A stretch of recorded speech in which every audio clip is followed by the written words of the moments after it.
나에게 어떤 죄를 진 자를 성도는 반드시 하나님 나라의 그 완료되어 있는 그 모습을 알고 있기 때문에 내가 어떤 존재인지도 알고 나는 어떻게 구원받은 자인지도 알고 하나님이 나를 하늘에 어떻게 완료시켜 놓았는지도 알기 때문에 내 천국 가족의 삶 속에서 죄가 발견될 때 그 죄를 이게 죄라는 걸 올바로 지적을 해줘야 맞아요.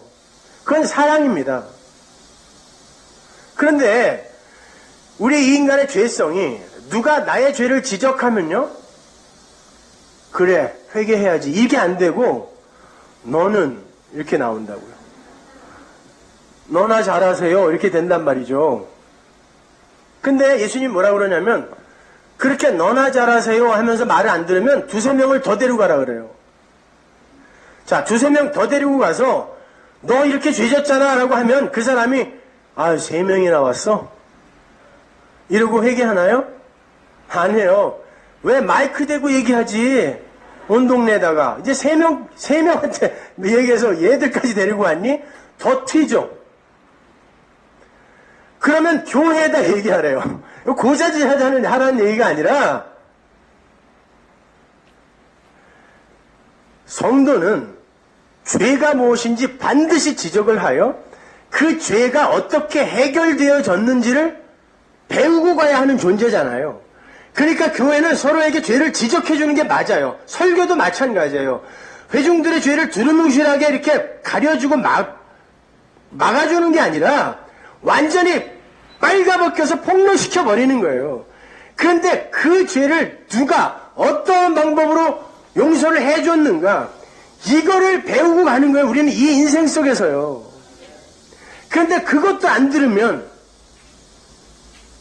이방인과 세리처럼 여겨라. 이방인과 세리는 예수님의 친구들이었습니다. 예수님은 내가 죄인을 구하러 이 땅에 왔다라고 하면서 항상 그들과 포도주 마셨고 그들과 밥 먹었고 그들과 함께 거닐었단 말입니다. 이방인과 세리처럼 여기라는 건 네가 바로 이방인과 세리의 자리에서 그렇게 구원받은 거잖아. 그러니까 그들도 예수님의 긍휼이 아니면 도저히 불가능한 자라는 그러한 하나님의 그 구원의 그 엄청난 은혜 속에서 그들을 바라봐 주라는 뜻이에요. 그랬을 때 이 속에서 도대체 어떠한 모습이 피어나겠느냐 말이에요. 한번 생각해 보잔 말이에요. 우리가 그 예수 그리스도의 은혜와 그 사랑에 대해서 정말 절절히 깨닫고, 야, 정말 예수가 그렇게 나를 덮어주지 않았다면 나 어떻게 했을 뻔했는가?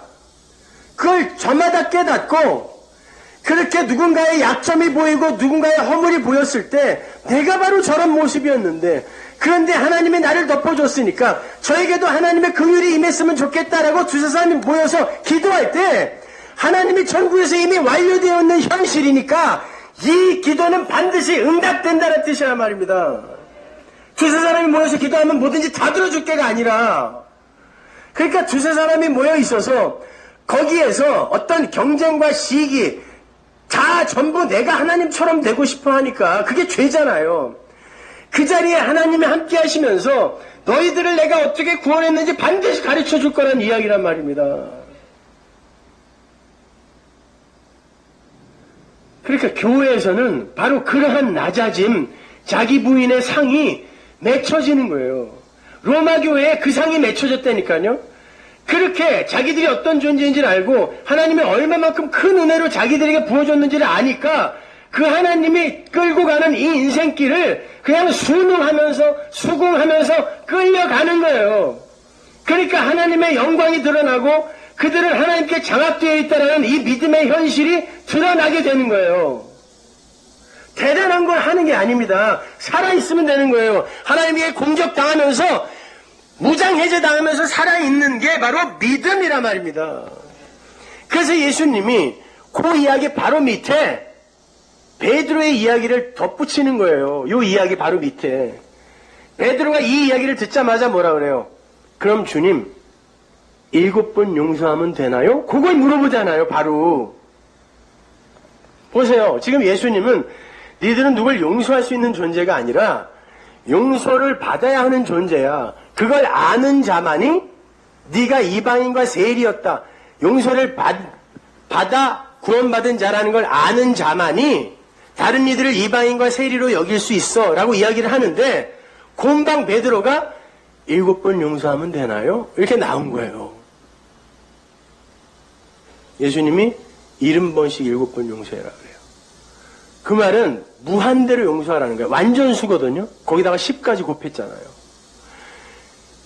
그건 우리에게 70번씩 7번 용서할 수 있는 그런 인격을 수양하라, 연마하라라고 이야기하시는 게 아니라, 인간이라는 건 70번씩 7번 용서받아야 하는 존재다. 보세요. 베드로에게 70번씩 7번 용서하라는 건, 인간은 70번씩 7번 용서해야 할 만큼 그들의 죄는 집요하고 추악한 것이다를 이야기하는 거예요. 그거 연습하라는 이야기가 아니라. 그래놓고 무슨 이야기를 비유로 붙이시냐면, 1만 달란트 탕감 받은 자, 그리고 100데나리온 빚진 자의 이야기를 비유로 갖다 붙이신다고요. 1만 달란트는 지금으로 따지면 수조 원이에요. 10,000원짜리를 바꿔다가 여기다 쌓아도 여기다 다 못 쌓을걸요? 수조 원이니까. 거기다가 100데나리온, 2,000원. 100만 원이라 그래요.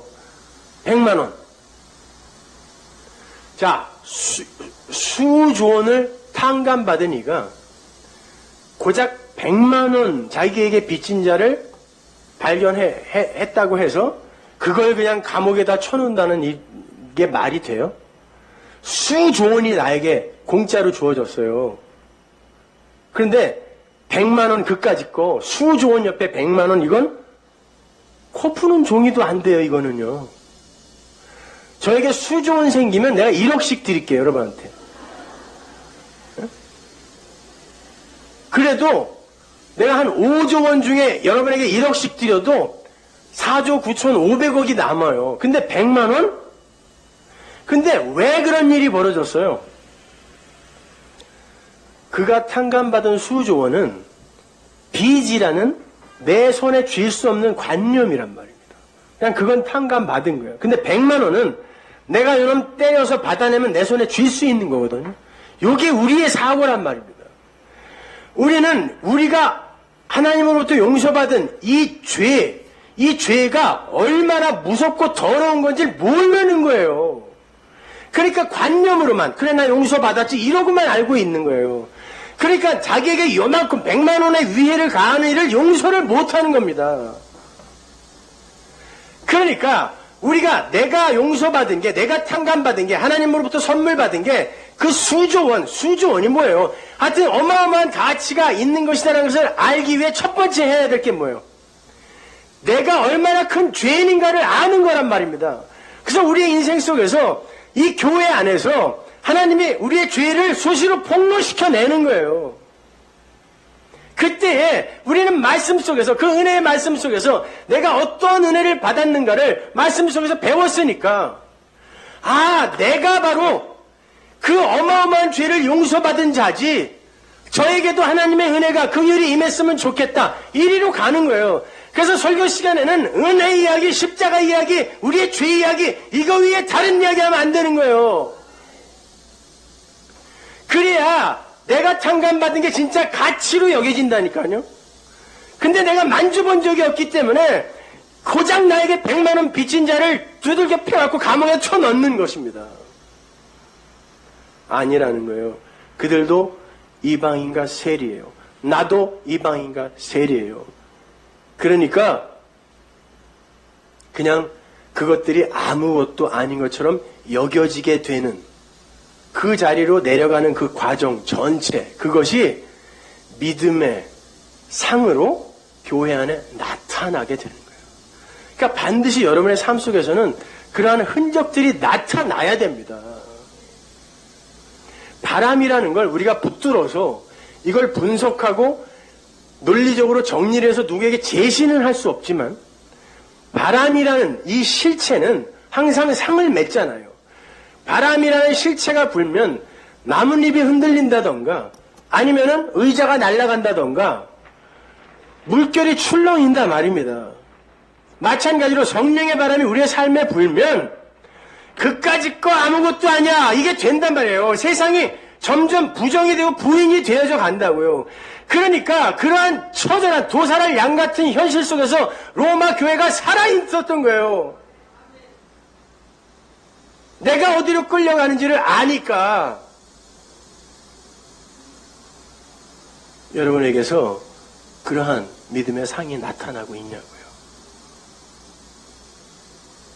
절대로 다른 이들을 나보다 더 못난 이로 취급하면서 나를 그들 위로 올려놓고 싶은 그런 마음이 없어요? 있잖아요. 그러니까 그때마다 우리는 어떻게 해야 돼요? 하나님의 은혜의 말씀 안으로 들어가서 내가 어떤 자였으며 도대체 나에게 쏟아부어진 그 은혜가 어떤 것인지를 배우는 거예요. 그러면 이 세상 속에서의 그 용서라는 것이 우리의 삶 속에서 나오는 거예요. 원래 용서는 인간의 언어가 아니에요. 하나님의 언어입니다. 용서는 70번씩 7번씩 무조건 다 덮어주는 거 아니에요. 다 덮어주면 사람들이 이렇게 뉘우치고 다 착해지던가요? 용서해주면 그냥 막 살아도 되는구나 이렇게 개판돼요. 주님이 그런 용서하라고 이런 말씀 주시는 거 아니에요. 그게 하나님 나라의 삶의 원리라면 선악과 따먹었다고 에덴에서 쫓아내면 안 돼요. 조금 이 땅에서 패역하게 살았다고 이스라엘 백성 광야에서 다 죽이면 안 된다니까요. 용서해야 된다면서요. 큰 자 되고 용사 되겠다고 나섰다고 해서 홍수로 이 땅을 다 멸해버리면 안 돼요. 용서해야 된다면서요. 그 용서 아니라니까요. 하늘의 용서는 반드시 공의를 전제하고 있는 용서예요. 그냥 무작정 용서해 주는 게 아니에요. 반드시 벌 받아야 할 자의 그 벌을 누군가에게 전가시켜서 그가 그 벌을 다 받아내야 이게 덮어지는 거예요. 그게 하늘의 용서예요. 그러면 용서를 하실 수 있는 분은 죄에 대하여 진노를 할 자격이 있는 분이어야 되죠. 그건 누구? 창조주 하나밖에 없는 거예요. 그리고 그 벌을 누군가에게 전가시킬 수 있는 능력이 있어야 돼요. 하나님입니다. 그러니까 용서는 하나님만 하실 수 있는 거란 말입니다.